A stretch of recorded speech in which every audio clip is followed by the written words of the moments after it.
All right, so percent yield is actual divided by theoretical times 100. All right, so actual is the amount produced from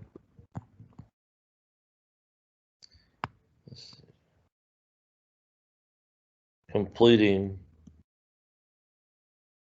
the experiment.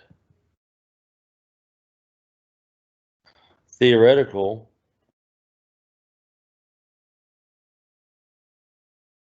is the amount calculated through the, all right, maybe I should say by using stoichiometry. All right, so this is where you take the given information and calculate the desired information. And so that goes through those roadmaps, grams to moles, moles to moles, moles back into grams. So it's just a repetition of what we did on Monday. All right, so this is a sort of a key here. Now, so I'm just going to make an example of this. Is very simple stuff to do. The hard part is calculating the theoretical yield. The easy part is the actual yield, because actual is obviously you go to the balance, you measure out, oh, I produced 25.5 grams of titanium dioxide. Now, when I done the calculation, so this is my actual amount produced, because that's what I measured on the balance. And then I went through the calculation and calculated the theoretical value that it should be, and the theoretical was 40.5 grams of titanium dioxide. So my question is, what is my percent yield equal to? All right, so the way we go about doing that is we say, okay, so in the lab I produced 25.5 grams, and I calculated theoretically that I should have produced 40.5 grams. And then I want to turn it into a percentage, so I got to multiply by 100. So 25.5 divided by 40.5 times 100 gives me 62.9% yield. Now, my question for you guys, obviously that is easy to calculate. The hard part is figuring this out. But my question is that a good percent yield? No. Why? I'd say we want to get it as close to 100% as possible. Exactly. Yeah. So if you were a production and you're trying to make money from the stuff that's being produced, the lower your percent yield means the more money that you're going to waste. So that other, what is it, 100 minus 62.9? So 37.1% loss. So in this example, we were hoping to produce 40.5 grams, but we only produced 25.5 grams. That means that 37.1% of my profit is now lost because of my percent yield. Now, if you were a production manager, would you be happy with losing almost 40% of your profit?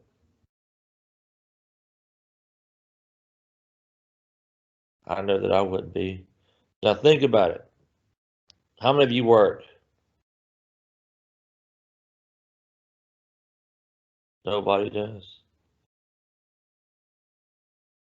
Y'all must be chatting. You gotta remember, I cannot see the chat box. So just verbally say it, please. How many of you work?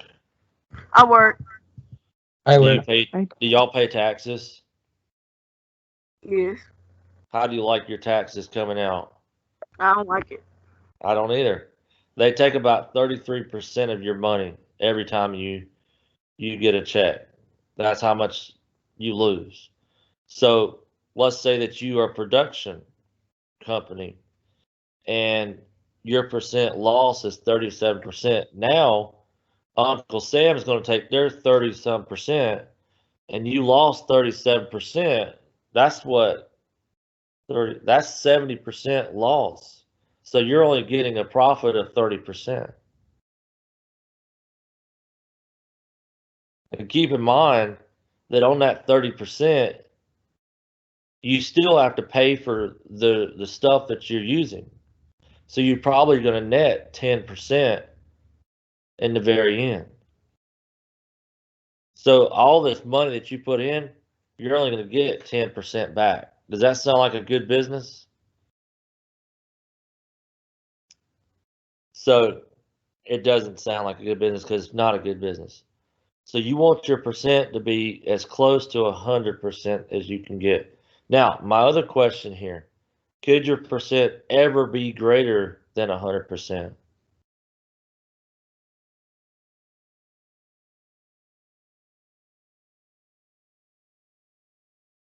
No, right? No. And that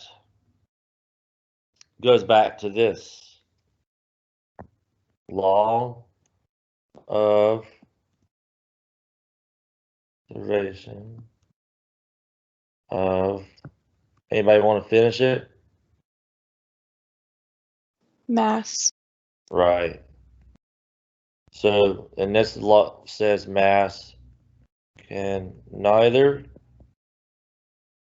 be created nor destroyed. All right. So if you start off with 100 grams of reactants, you're going to end with 100 grams of products. They'll just be in different forms. So your percent yield will never and should never be greater than 100%. And that's a very important detail because when it comes to your exams and your quizzes and your homeworks and you're working on these, and if you're going to come up to a problem where your percent yield is larger than 100, you have done something wrong. That doesn't mean you flip it to get less than 100%. You need to figure out what is it that you did wrong. And most likely what happened is your theoretical yield was calculated wrong when you did the stoichiometry problem. So you always need to be careful in observing the details as you calculate the stoichiometry. Does everyone understand that? Yes. Good. All right. So the next thing we're going to do is molarity. And I'm going to zoom in a little bit here. All right. So we're still in chapter 4. Mr. Chapter Shelby. 4 is a long chapter. Chapter 4 contains, what is it? Stoichiometry, limit reactants, percent yield, molarity, dilution, solution stoichiometry, and then finally reaction prediction. So what we're going to do is when we're done with chapter 4 is going to be its own individual exam. Okay. So when we're done with chapter 4, we're going to take a test, which will be probably not next week, but the week after next. Okay. And then we'll do chapter 5, and that chapter 5 will be its own test.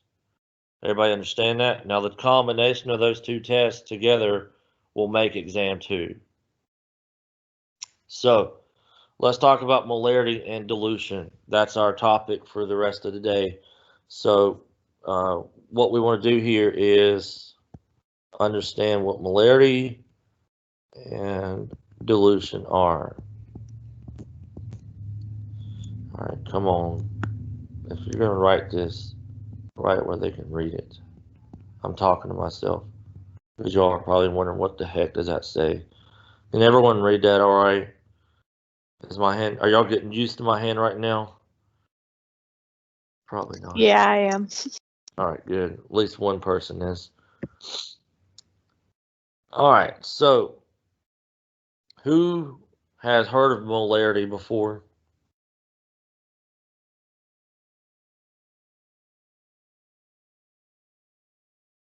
Nobody? I have. What do you remember it being as? You remember it? No, I don't think so. All right. So molarity is represented by big M, all right, capital letter M, and molarity expresses in concentration, okay?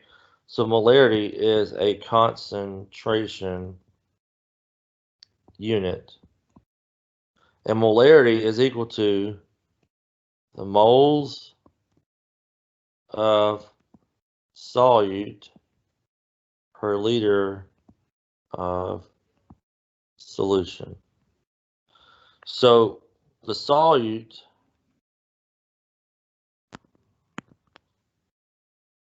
is the part being dissolved. The solution is the total volume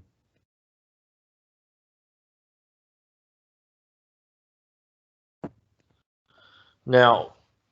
Just a very quick, easy problem. Okay, so if 0.50 moles of NaCl are dissolved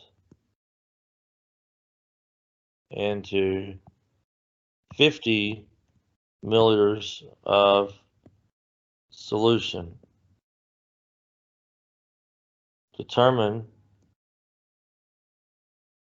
the molarity of NaCl.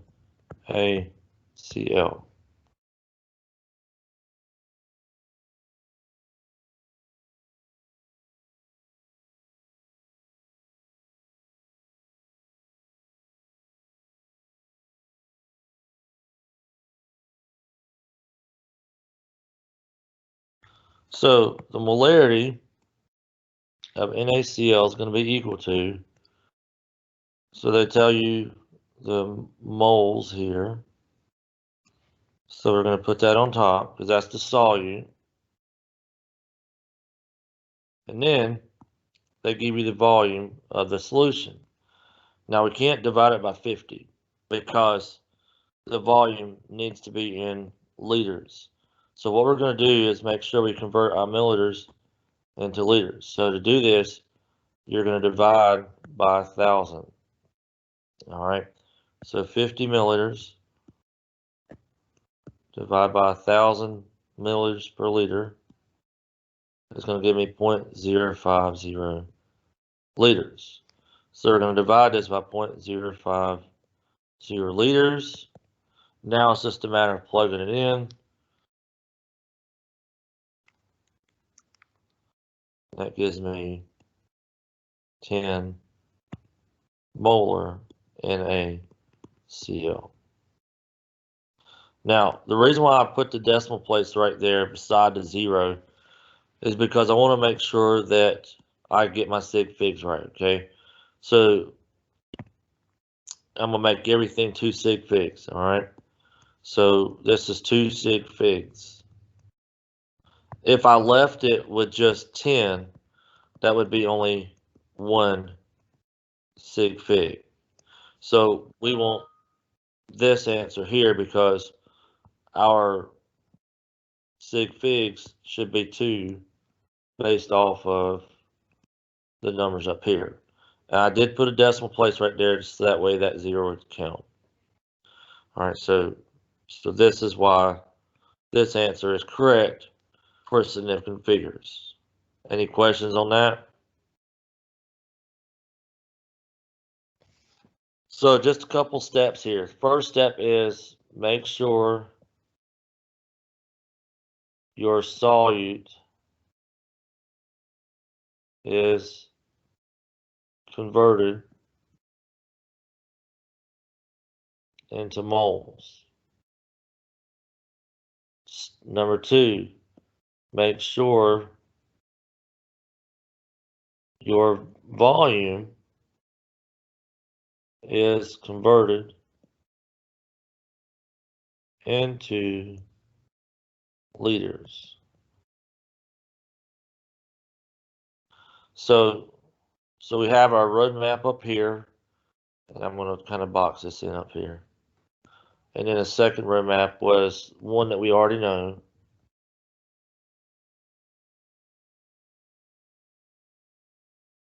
All right, so those two roadmaps are important for molarity.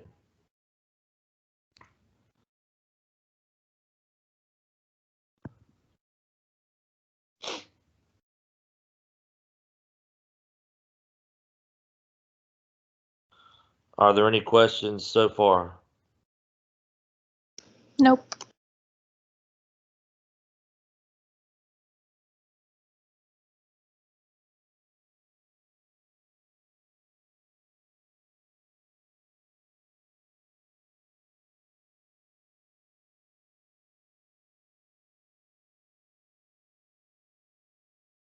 All right, so let's look at another example here, okay?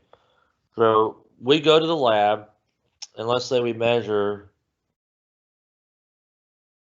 4.010 grams of glucose. Anybody know the formula for glucose? It's C6H12O6. Yeah. So you measure out 4.010 grams of glucose. Then we add this to, let's say 150 milliliters of solution. Determine the molarity of glucose. All right. So the first step is convert the grams to moles. Then the second step is to convert milliliters into liters. And then the third step is to calculate molarity. So just so we have this straight, so there's 6 carbons. The molar mass of carbon is 12.01 grams per mole. Hydrogen, there are 12 times 1.008 grams per mole. And then oxygen, there are 6 times 16.00 grams per mole. What I want you to do is figure out the molar mass. So who's got the quickest draw? Once you get it, tell me what the molar mass is.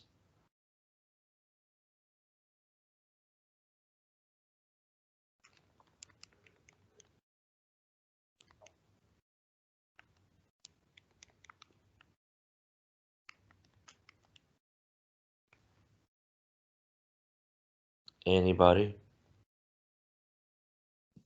I got 180.156. All right, I agree to that.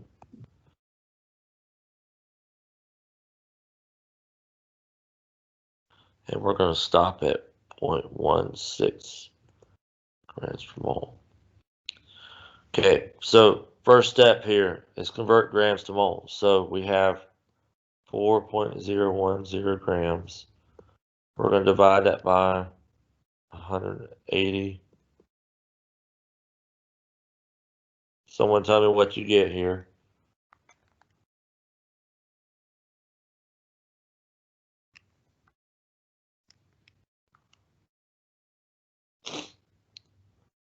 Now you should report this to 4 sig figs.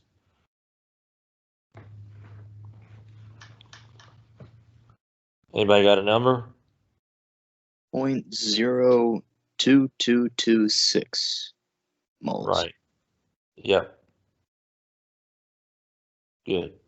Now the second step is convert your volume to liters. So we have 150.0 milliliters, and we're going to divide that by 1,000. All right, and that will give you 0.1500 liters. All right, now the next thing we need to do is calculate the molarity. So the molarity of C6H12 is equal to, all right, so who wants to tell me what to do now? How do I go about calculating this?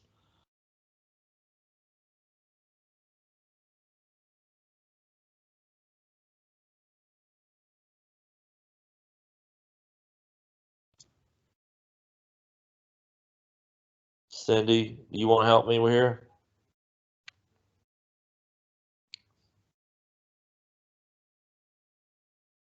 Just one moment, I'm catching up. Okay. Devin, do you have it?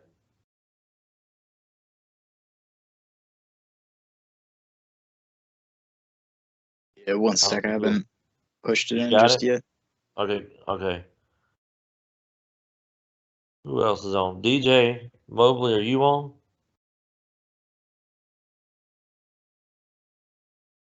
I know Caden's on. Y'all are being real quiet. The moles divided by the liters. Okay, good. So what number goes on top then? 0.02226. Ain't that what you Okay. wanted? Yeah. And then Divided what by goes? 0.1500 liters. All right. What do you get? Oh wait, I didn't get that far. Okay. All right. I just thought you were asking how to. Well, Hold let on, me know when you get it. All right. Okay. Yep. Thanks. Okay.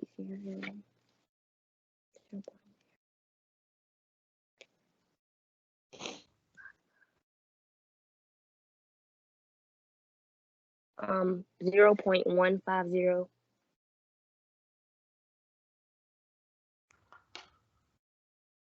moles of glucose. Okay. All right. I got a little bit different, but it's close. I got 0.1484. I put 0. Yeah. I bet you I. Oh Okay. wait, I missed the 2. I put 0.0226 instead of 2226. All right. We'll fix it. Let's see what you get. 0.0226.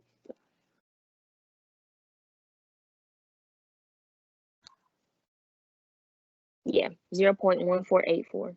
That's it. Good. You see how that little difference makes a change in Yeah. the final answer? Mhm. It's not much, but it's something, ain't it? Yeah. Yeah. So, yeah, good catch. All right. Yeah. Good learning experience. Okay, so that's how we calculate molarity. All right. Are there any questions on how we go about calculating molarity? Does everybody understand this? Yes. All right. So the next thing we're going to do here is dilution.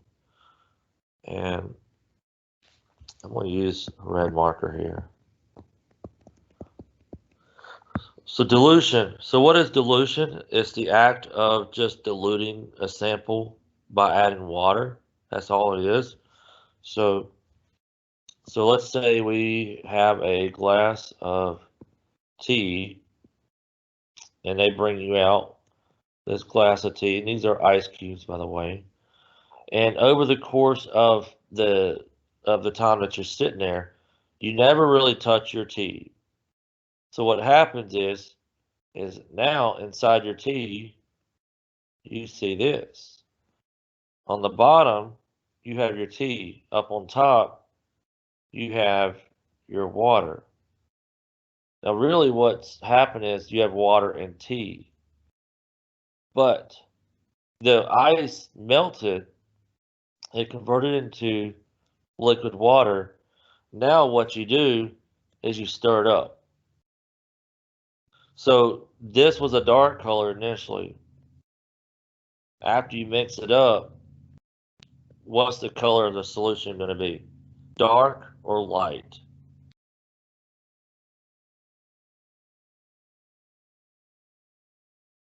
Light. Yeah. This is caused by dilution. So what happened is the concentration of our tea initially was reduced due to the addition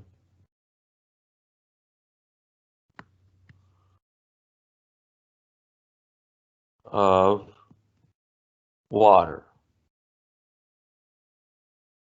Now, the question is, how do I calculate the new concentration of my tea? To answer this question, we use what is called the dilution equation. The dilution equation is M1B1 equals M2B2.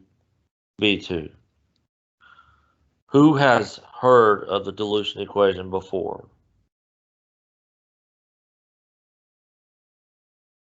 I think Bema talked about it for like a second in Chem 131, but that's it.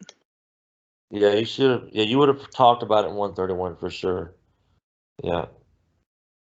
Now, how much detail that we don't know, but yeah. Yeah, he mentioned it like 1 or 2 days, and I think there was one question on like one of our tests, but it wasn't on the final. Well, we're going to be looking at this, and this is nothing to really get up and down about. This is actually really easy to do. So let's say that our tea was 1 molar concentration. So we had 1 molar tea and 400 milliliters of solution. An additional 50 milliliters of water was added. What was the new concentration of our tea? All right, so what we need to do is figure out M1 and V1, and then M2 and V2. All right, M1 was 1 molar, V1 was 400 milliliters. So they said, what was the new concentration? We don't know the molarity. That's our question. Now, who can tell me the total volume of this solution?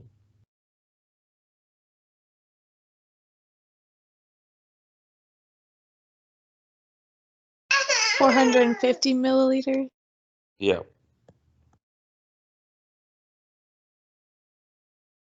So now we plug it in. So we have 1 molar times 400 is equal to M2 times 450 milliliters. So all we need to do is divide up the 450 from each side. Now when you do this, Your milliliters are going to cancel out. And so 1 times 400 is 400 divided by 450. That gives me M2 to be equal to 0.89 molar. So our new concentration is 0.89 molar for our T. Wait, where did the 1 come from? Oh, okay. I thought that was 2 up there. Okay, sorry. Yeah, I can fix that. That is 1 right there. There, that better?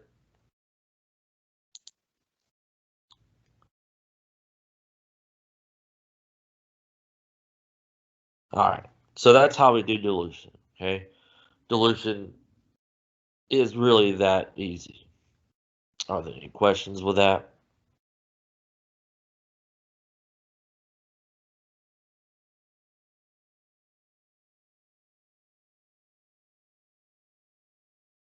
All right, let me give y'all one to do, okay?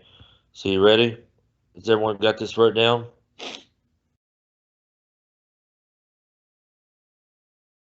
See, we're not in class now, so I can't tell you, I can't see if you're finished writing or not finished writing.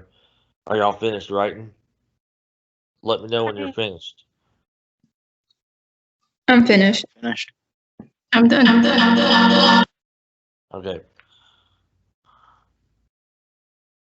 All right. So in a second, I'll put up a problem and y'all can work on it. All right. So 140.5 grams of NaCl was dissolved into 100 milliliters of solution. Determine the molarity of NaCl. All right, go. All right, I'm gonna give you guys 2 minutes, 3 minutes, something like that. So get started.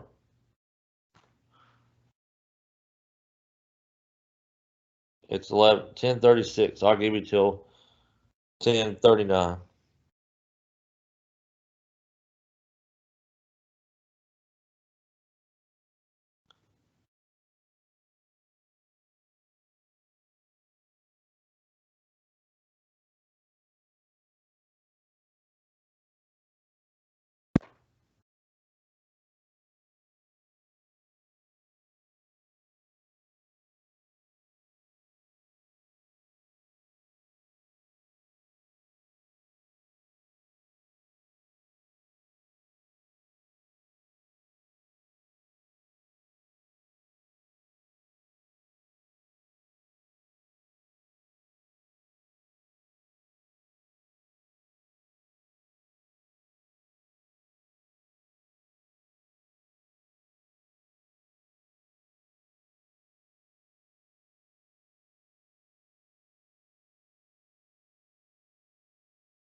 So you got about a minute left here.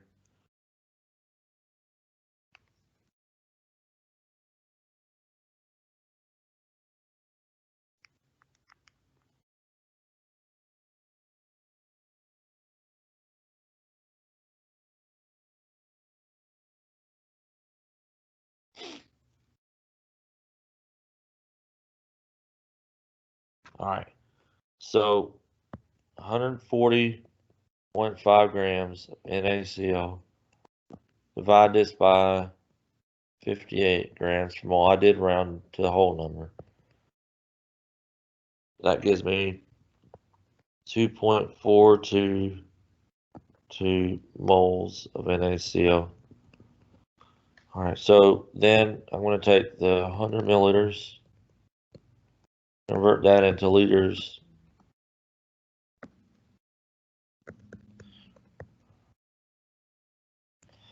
Now to figure out the molarity, 2.422 moles divided by 0.1000 liters. And that's going to give me 24.22 molar. Mr. Shelton, Yep. how did you get the 58 grams?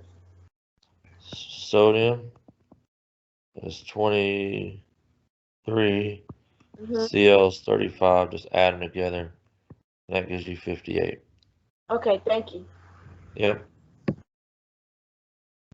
And if you didn't round, it actually comes out to a even 24. All right. So when not rounding, I'm going to abbreviate this. You get an even 24.00. Yep. Okay. All right. Good. So either one of those answers would be fine if you were to answer it like that on a test. So, all right. Any questions on that? All right. So now this next question is going to come from this first part. Okay. So now we're going to add 1,000 milliliters to this solution. What is the new concentration in molarity of NaCl? Okay, so that's our next problem. All right, so again, I'm gonna give you 2 minutes for this. So 2 minutes to 10:44. All right, so get started working on this one. I'll come back in a minute. 2 minutes.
Okay. So M1, we know that was 24.0 molar. V1 was 100 milliliters. Now, M2 is the question. V2, they said to add 1,000 milliliters. That means you now have 1,100 milliliters. So we have 24.00 molar times 100 is equal to M2 times 1100. Let's read that. Let's make it legible. All right, so now we're going to divide out 1100 from each side.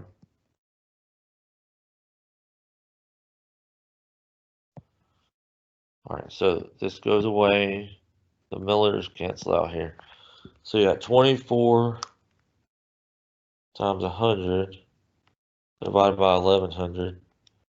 That gives me a new molarity of 11.27 molar for our NaCl.